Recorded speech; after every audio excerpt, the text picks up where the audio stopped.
Assalamualaikum warahmatullahi wabarakatuh. Selamat pagi semua. Salam sejahtera untuk kita semua. Saya di sini sebagai moderator dari kelompok 2 dan wawancara kali ini kami menghadirkan perwakilan dari pihak B2 Studio. Terima kasih sebelumnya Mbak Claudia. Perkenalkan, nama saya Vera Hamunal Marpaung, NPM 185, dan saya persilahkan untuk teman-teman memperkenalkan dirinya.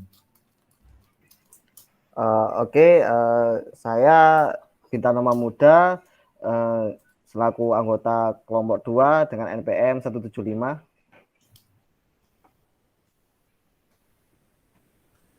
Perkenalkan, nama saya Arif Nur Fikri dengan NPM 386. Saya Kevin Adi Septian dari kelompok 2 juga dengan NPM 383. Oke, baik. Tanpa berlama-lama, saya persilahkan untuk perwakilan dari B2 Studio untuk dapat memperkenalkan dirinya. Oke, halo teman-teman semuanya, salam kenal ya. Aku Claudia dari perwakilan B2 Studio. Saat ini aku menjabat sebagai manajernya B2 Studio dan juga pegang kontennya B2 Studio. Baik, halo Mbak Claudia, salam kenal. Kalau boleh tahu, bisa dijelaskan nggak Mbak, B2 Studio sendiri ini perusahaan atau organisasi di bidang apa ya Mbak? Oke, menarik sih sebenarnya. B2 Studio itu bisa dibilang perusahaan, bisa juga dibilang komunitas. Cuman memang cenderungnya ke production house ya, PH Production House, di mana memang kita bergerak di bidang kreatif industri, jasa, foto, dan videografi. Oke, baik. Jadi B2 Studio seperti lebih ke apa, belum terbentuk sebagai perusahaan resmi ya Mbak? Oke, mungkin aku bisa jawabnya gini ya. Kita bisa menyebutkan diri sebagai perusahaan apabila kita udah punya NPWP dan lain-lain seperti aset yang memang sudah didaftarkan inventarisnya sama pemerintah gitu ya. Itu baru bisa disebut perusahaan besar. Cuman memang pada saat ini kita bergeraknya masih di bidang PH. PH ya kecil-kecilan. Nanti tahapnya ya kayak startup gitu. Tujuannya memang nanti kita akan lebih ke arah perusahaan juga. Untuk saat ini memang kita di industri kreatif, di bidang jasa, komersial, fotografi, dan videografi, pembuatan iklan, dokumenter, terus juga foto produk, dan kurang lebih seperti itu yang ada di bidang foto dan video. Oke, kalau boleh tahu, cerita sedikit awal mula dan kapan terbentuknya B2 Studio ini gimana ya? Oke, ini menarik banget ya kalau diceritain awal mulanya B2 Studio berdiri. Jadi kita itu kan teman-teman, jadi yang tim intinya B2 Studio sendiri itu teman lama sekolah gitu. Jadi kita dirikan ini pada tahun 2020 akhir, bulan Desember tepatnya. Itu kita teman-teman ini ada beberapa teman dari aku juga dari sekolah lama, kita bincang-bincang, kita ngobrol, oke ini kita sekolah di jurusan broadcasting nih, gimana kalau nggak kita bikin usaha aja dari ilmu yang kita udah punya semasa sekolah gitu. Akhirnya kita bincang-bincang bersama, ada salah satu teman kami yang menjadi leader di mana dialah pencetus pertama kali untuk buat B2 Studio ini. B2 Studio sendiri juga punya filosofi kenapa namanya B2 Studio. Yang artinya tuh bangku belakang. B2 itu bangku belakang studios gitu. Kenapa bangku belakang? Karena kebetulan leader aku sendiri yang foundernya B2 Studio sendiri ini zaman sekolah itu duduknya tuh di bangku belakang gitu. Inilah yang membuka mata untuk membuat filosofi baru di mana anak-anak yang duduk di bangku belakang itu nggak selamanya terbelakang. Mereka juga bisa berinovasi dan bisa menjadi pemimpin gitu. Jadi uniknya di situ sih, kita kasih nama B2 Studio, lalu kita bentuk. Setelah bincang-bincang itu, kebetulan aku diminta sama leadernya ini, foundernya B2 Studio sendiri, teman aku juga, minta, "Oke, Claudia mau nggak jadi manajernya B2 Studio? Nanti yang mengatur jalannya promosi dan lain-lain itu Claudia," gitu. Jadi why not? Jadi aku terima. Di situlah kita mulai sama-sama merancang ke depan visi misinya B2 Studio, mau kayak gimana kita rancang bersama, sampai pada akhirnya bulan Desember, tepatnya tanggal 21 Desember tahun 2020 kita memutuskan, oke, launching pertama kali dengan membuka program foto produk dibayar pakai doa untuk memperkenalkan brand kami ini. Gitu, itu pertama kalinya, ceritanya seperti itu sih. Akhirnya sampai sekarang kita punya beberapa produk jasa, nggak hanya foto produk aja, tapi ada foto buku kenangan, iklan, dokumenter, dan masih banyak lagi. Social media manajemen juga rencananya kita juga akan ke sana gitu. Menarik sekali Mbak, awal mula dari B2 Studio ini. Jadi bisa saya tarik kesimpulan ini dari anak-anak yang duduk di bangku belakang yang ingin mengimplementasikan apa yang mereka dapat di sekolah. Kurang lebih seperti itu ya. Oke. Baik, langsung saja mungkin kami punya beberapa pertanyaan. Kiranya Mbak Claudia bisa menjawab beberapa pertanyaan dari kami. Saya persilahkan untuk teman-teman mengajukan pertanyaannya.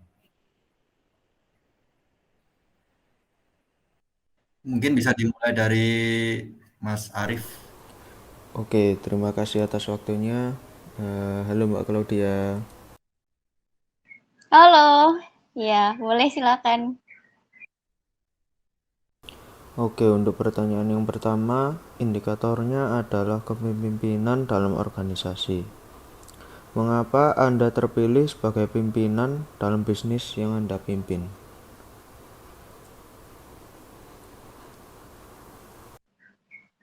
Oke, terima kasih pertanyaannya.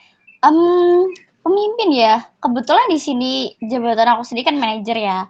Cuman ketika ditanya kenapa aku bisa dipercaya untuk memimpin jalannya B2 Studio untuk kemajuan ke depan itu seperti apa, kenapa aku dipimpin? Karena yang pertama, sebuah organisasi atau perusahaan itu akan bergerak ketika salah satu timnya punya kemampuan komunikasi dan mampu mengorganisir anggotanya dengan sangat baik, dengan sangat cakap kayak gitu ya. Mungkin yang dilihat oleh teman-teman ketika memilih seorang Claudia menjadi manajer adalah kemampuan komunikasinya, kemampuan untuk menghandle, mengorganisir tim yang ada di dalamnya, tim internalnya, dan juga kecakapan dalam membuat relasi atau hubungan dengan klien-klien. Kurang lebih seperti itu. Karena yang namanya komunikasi itu pondasi yang sangat awal dan sebetulnya komunikasi itu bisa dibilang kayak hal remeh, komunikasi aja loh. Siapa sih yang nggak bisa ngomong ya kan? Tapi ilmu komunikasi sendiri bukan hanya sekedar kita cakap buat ngomong, banyak omong, omong kosong, omong doang. Enggak.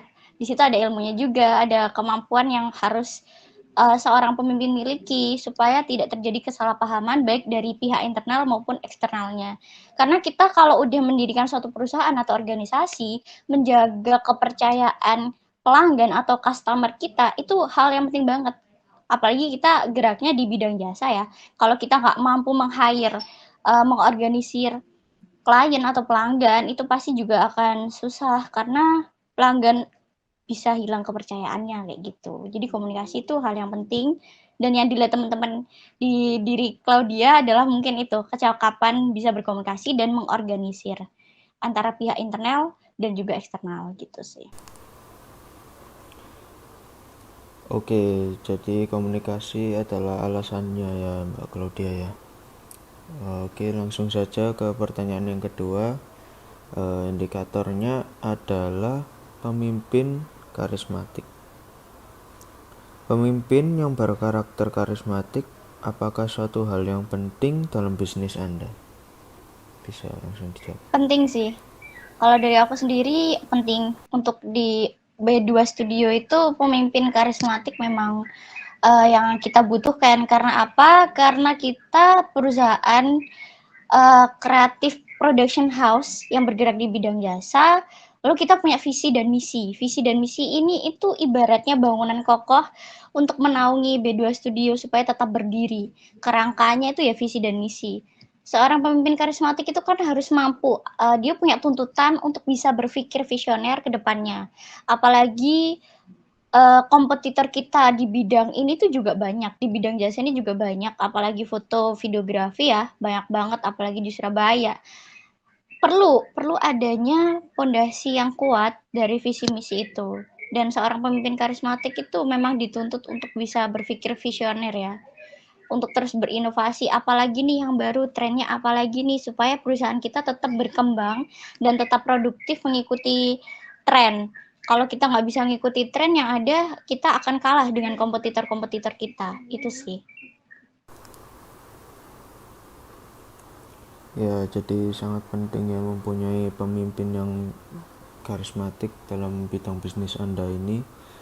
Langsung saja ke pertanyaan yang ketiga, yaitu indikatornya pengambilan keputusan krusial. Apa saja keputusan krusial Anda selama Anda menjabat sebagai pemimpin dalam bisnis ini? Bisa langsung dijawab. Oke, keputusan krusial ya. Kalau disebutin beberapa bakal panjang banget. Cuman ada satu yang memang selalu menjadi problematika tiap kita memutuskan sesuatu. Apalagi B2 Studio sendiri punya tim internal yang nggak hanya diputuskan oleh satu orang aja atau diputuskan pemimpinnya aja. Di sini kita menganut asas di mana semua tim internal itu berhak atau memiliki suara untuk memberikan keputusannya. Keputusan yang paling krusial adalah menentukan price list atau membuat price list. Red card harga itu. Karena kita di bidang jasa lagi-lagi pasti butuh yang namanya riset pasar, segmentasi, target audiensi untuk produk yang akan kita luncurkan. Sebelum kita meluncurkan produk, kita pasti ada riset terlebih dahulu. Riset seberapa besar laba yang ingin kita ambil, lalu untuk manajemen dari pembayaran karyawannya seperti apa, pengelolaan keuangannya akan seperti apa, kita harus pikirkan itu matang-matang, karena kita nggak mau menghargai karyawan kita yang bekerja di lapangan dengan sedikit. Ibaratnya kalau kita bisa bikin press list mahal dengan kualitas yang bagus, kenapa enggak gitu. Jadi bikin press list ini susah-susah gampang. Selain kita perlu riset, kita juga perlu menentukan apakah ini sudah worth it, apakah ini sudah cocok untuk payment kepada karyawan-karyawan kita gitu. Apalagi yang kerja di lapangan ya, itu pasti berat banget. Jadi perlu dipikirkan matang-matang. Itu krusial banget sih. Kalau salah sedikit, salah perhitungan sedikit aja kita bisa payment untuk karyawan juga bisa kurang. Terus kualitas yang kita berikan nggak bisa maksimal. Jadi itu penting banget sih buat nentuin price list. Oke, jadi keputusan krusialnya yaitu saat menentukan price list ya Mbak ya. Oke. Langsung saja ke pertanyaan yang keempat, indikatornya yaitu menghadapi karyawan yang tidak profesional. Bagaimana Anda menghadapi karyawan Anda yang tidak bekerja secara profesional? Bisa langsung dijawab. Ya, ini juga jadi suatu problem ketika kita sudah berada di satu lembaga perusahaan gitu ya. Problemnya pasti ada salah satu karyawan atau tim internal bahkan yang kerjanya menunjukkan kinerja tidak profesional gitu. Padahal udah tahu job desk-nya tapi masih berkelakuan tidak profesional sesuai job desk yang sudah dimiliki. Tindakan apa yang akan aku ambil? Biasanya pendekatan secara komunikasi, karena dari awal memang komunikasi kan penting banget untuk kita. Pendekatannya adalah komunikasi. Kita tanyakan baik-baik, dikomunikasikan apa masalahnya. Bisakah kita kasih solusi dari permasalahan dia? Kalau memang dia masih tertutup dan nggak mau sharing ke kita tanyakan, akan sejauh mana ketidakprofesionalan ini berlangsung. Kalau misalnya ini berlangsung semakin hari semakin parah atau semakin hari makin terus-terusan, maka yang terjadi kita berikan teguran.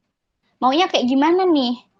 Gitu. Kalau misalnya kita udah memutuskan, oh udah nggak bisa nih, harus dikasih SP. Nah itu berarti udah parah. Intinya yang pertama kali kita lakukan adalah membuat komunikasi itu terjalin dengan baik antara tim yang satu dengan yang lain gitu sih.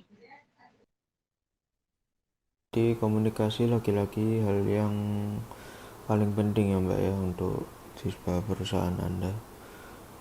Mungkin cukup pertanyaan dari saya, bisa dilanjut dengan teman-teman yang lainnya. Sebelumnya terima kasih ya Mbak Claudia sudah. Oke, sama-sama. Oke, saya lanjutkan dari pertanyaan-pertanyaannya yang sebelum diberikan oleh Mas Fikri. Selanjutnya fokus pertanyaan saya ialah menjaga kekompakan dan keharmonisan. Ya, kita ketahui kalau misalnya mungkin organisasi atau sebuah perusahaan itu kita butuh tentang kekompakan dan keharmonisan. Langsung aja, jadi bagaimana cara Anda menjaga tim Anda agar anggota tim Anda tetap kompak dan harmonis satu sama lain? Menarik. Biasanya yang kita lakukan dan kita udah sepakati bersama dari awal B2 Studio berdiri, itu adalah kita menjalin kekeluargaan. Yang namanya keluarga itu kan mau susah senang bareng, pasti bareng. Susah senang ya kita jalanin bersama. Apapun yang akan terjadi, masalah apapun yang menimpa B2 Studio, kita selalu berkomitmen untuk menjadi sebuah keluarga, di mana keluarga itu kan menutupi kesalahan dan memberikan solusi bersama-sama. Kita kalau ada masalah kita selesaikan bersama-sama, antara individu dengan individu yang lain kita bicarakan baik-baik. Intinya menjalin kekeluargaan itu penting, karena kalau kita udah bisa menjadi keluarga, yang terjadi adalah komunikasi kita lebih lancar dan terbuka. Keluarga itu kan saling percaya ya satu sama lain. Ibaratnya ayah dan ibu dan hubungannya dengan anak itu pasti kan saling percaya, terbuka. Kita omongkan apapun masalahnya kita omongkan, gak ada yang namanya dipendem atau diam-diam merasa gak enak. Kita biasakan untuk selalu berkomunikasi secara terbuka. Gitu. Apapun masalahnya kita bicarakan baik-baik. Ya kayak teman aja, rasanya tuh kita jalin hubungan yang kekeluargaan kayak teman gitu. Lebih enjoy aja jadinya di dalam suatu organisasi atau perusahaan. B2 Studio ini sendiri akrab, nggak kayak orang asing gitu. Berarti organisasi Anda sangat-sangat menjunjung asas keluargaan ya. Oke, lanjut.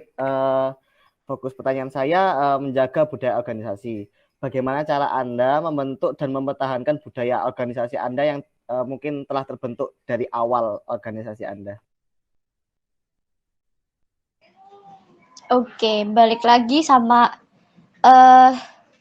dasarnya komunikasi ya. Kita itu menjalin komunikasi nggak hanya satu arah. Yang perlu dipahami, biasanya dalam perusahaan itu kan pemimpin ketika memberikan instruksi, bawahannya atau karyawannya itu wajib untuk mengikuti. Sementara di B2 Studio, kita tidak menerapkan asas itu, melainkan komunikasi dua arah. Apabila seorang pemimpin, leader kami, memberikan instruksi seperti ini, dan kita merasa itu salah, maka kita punya hak untuk memotong atau menyudahi hal tersebut. Atau bahkan kita tidak melaksanakannya. Kayak gitu. Jadi, komunikasi dua arah itu penting banget di B2 Studio. Nggak ada tuh yang namanya, aku nggak enak ngomong sama pemimpinnya, aku nggak enak sama leadernya, aku nggak enak nih sama bos. Ngomong padahal itu salah, enggak. Di B2 Studio kita terapkan komunikasi dua arah. Semisal pemimpin kita, leader kita bicara hal seperti ini untuk produksi film atau proyek apapun itu, pasti kita diskusi terlebih dahulu. Apabila ada yang kurang benar atau salah gitu ya, kita pasti bilang, oh ini salah, harusnya dibenerin kayak gini. Itu tadi kita cari solusi bareng-bareng. Dan menariknya di B2 Studio sendiri ini nggak ada tuh yang namanya pemetaan jabatan ya. Leader itu harus dihormati, manajer itu harus dibeginikan, nggak ada. Kita semua sama-sama teman. Jabatan itu hanya sebatas nama yang lebih ke job desk aja sih sebenarnya. Untuk kesehariannya kita lebih ke teman, nggak ada tuh yang namanya penghormatan dan lain-lain, nggak ada. Kita jabatan ibaratnya hanya pembagian job desk gitu sih. Ini yang bikin menarik. Berarti senioritas itu berusaha dihilangkan ya di bisnis Anda ya. Oke. Betul, jadi nggak ada. Kalau senioritas tuh kita biasanya ada di lembaga sekolah gitu ya. Tapi kalau di B2 Studio tuh nggak ada tuh kayak ibaratnya, oh dia pemimpin, oh dia manajer, oh keren ya gini-gini. Nggak ada. Kita semua sama. Jabatan ini ibarat hanya job desk aja yang harus kita jalani, tanggung jawab yang harus kita emban dan kita laksanakan dengan baik gitu sih. Siap. Oke, pertanyaan selanjutnya tentang motivasi dan mengapresiasi. Jadi namanya karyawan kan perlu ya diapresiasi dan motivasi. Jadi bagaimana cara Anda untuk memotivasi dan mengapresiasi kinerja bawahan Anda? Oke, motivasi ya. Kita biasanya ingatkan kembali visi dan misi. Maka dari itu tadi seperti yang udah aku bilang di awal bahwa B2 Studio memang penting banget untuk punya seorang pemimpin yang karismatik. Kebetulan leader kami sendiri itu selalu mengedepankan visi dan misi. Kita selalu berbicara mengenai tagline yang kita ambil, yaitu make your leading innovation, di mana setiap kita melakukan produksi project apapun, ketika memegang teguh visi dan misi itu, kita bisa motivasi tim kami yang lain untuk bekerja secara maksimal. Kembali lagi, visi dan misi kami dibentuk untuk menjadi pedoman kami bekerja. Kalau kami bekerja tanpa aturan dan tanpa pedoman, yang ada akhirnya mementingkan ego pribadi masing-masing. B2 Studio nggak seperti itu. Jadi untuk memotivasi karyawan yang lain, bawahan yang lain, kita selalu ingatkan bahwa B2 Studio ini kita bentuk bersama-sama, kita berkomitmen bersama-sama, kita lakukan diskusi bersama-sama, membuat keputusan bersama-sama. Apapun yang terjadi ke depannya, yang kita ingatkan kembali adalah visi misinya. Di mana visi misi ini tulang rusuknya B2 Studio. Harus kita pegang teguh. Jadi kayak gitu sih. Itu yang memotivasi kita semua. Oke. Jadi saya lanjutkan pertanyaan selanjutnya. Fokus pertanyaan saya itu manajemen stres kerja. Jadi namanya manusia pastilah adanya stres kerja. Nah itu terutama posisi Anda itu sebagai manajer. Nah itu bagaimana cara Anda menghadapi stres kerja? Stres kerja ya, dibilang stres kerja itu merupakan suatu efek ya, efek yang memang ya harus mau nggak mau kita terima karena kita bekerja pasti adalah tekanan, tuntutan yang berat itu pasti ada. Cuman kita kembali lagi tujuan kita kerja itu apa, gitu kan. Untuk mengatasinya sendiri aku biasanya lakuin healing. Healingnya bukan dalam arti yang harus keluar kota gitu, enggak. Simpel sih kalau aku ini tipe orang yang monoton sebenarnya. Mau dapet tekanan kerja kayak apapun, aku selalu terima karena aku tahu, oke, porsi aku memang seperti ini. Aku sudah tahu bahwa tekanan di job desk yang aku jadikan tanggung jawab ya memang seperti ini. Jadi aku udah terima dan berdamai dengan diri sendiri. Lebih tepatnya kayak gitu kali ya. Untuk mengatasi stresnya aku biasanya healing, baca buku gitu sih. Terus untuk meluapkannya kayak gimana, mengampekannya kayak gimana, outputnya adalah aku juga nulis buku gitu. Apapun ya, fiksi, non fiksi, intinya ada aku ambil waktu dari jeda kerja yang bisa dibilang kalau kita ada project selalu padat, itu aku sisihkan jeda jam kerja yang padat itu untuk healing. Entah untuk baca buku atau sekedar untuk menulis hal-hal singkat yang random, yang acak, entah apapun itu. Gitu sih. Jadi harus menyisihkan waktu jeda di tengah jadwal yang padat itu. Gitu biasanya kalau aku ya. Siap. Mungkin dari pertanyaan saya, terima kasih. Jadi pertanyaan selanjutnya mungkin akan dilanjutkan oleh Mas Kevin Adi Septian. Baik, halo Kak. Di sini saya mau bertanya. Halo. Oke. Indikatornya adalah manajemen stres terhadap karyawan. Pertanyaannya, bagaimana Anda manajemen stres bawahan Anda?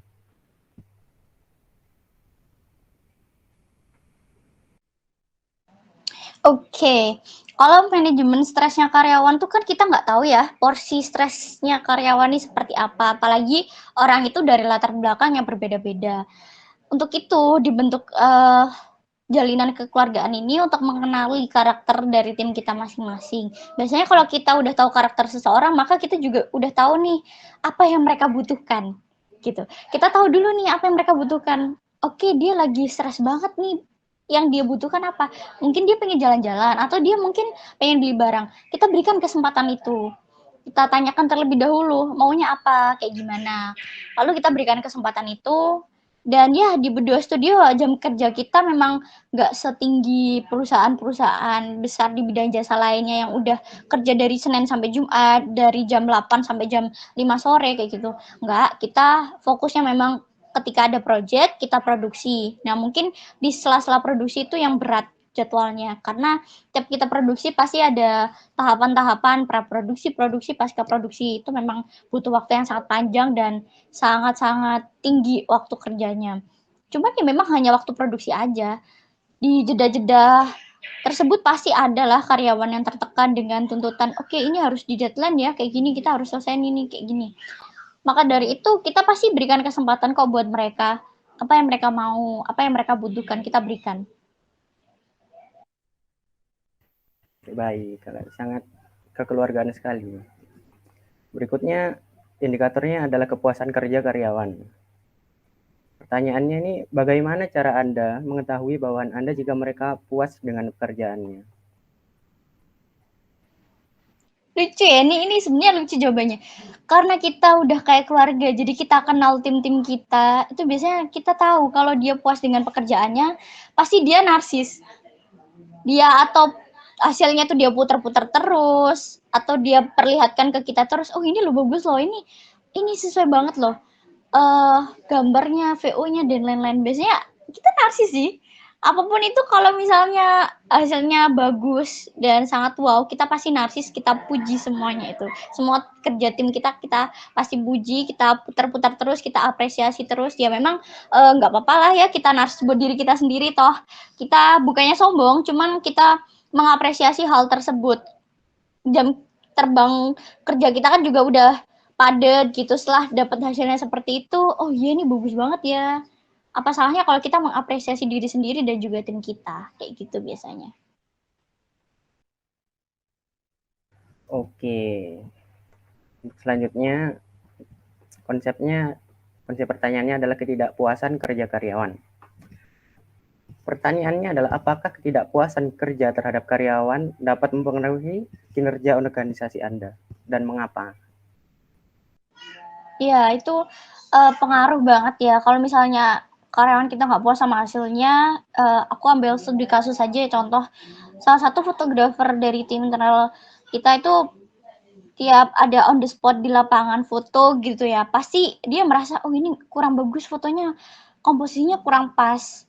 Pasti kalau udah hasilnya kurang pas, kita foto ulang kan. Berarti kita ambil foto ulang, itu memakan waktu lagi yang seharusnya kita bisa selesai pemotretan 1-2 jam ketika karyawan kita merasa nggak puas, oh ini kurang bagus nih fotonya, mau ambil lagi aja, kita ulang lagi aja.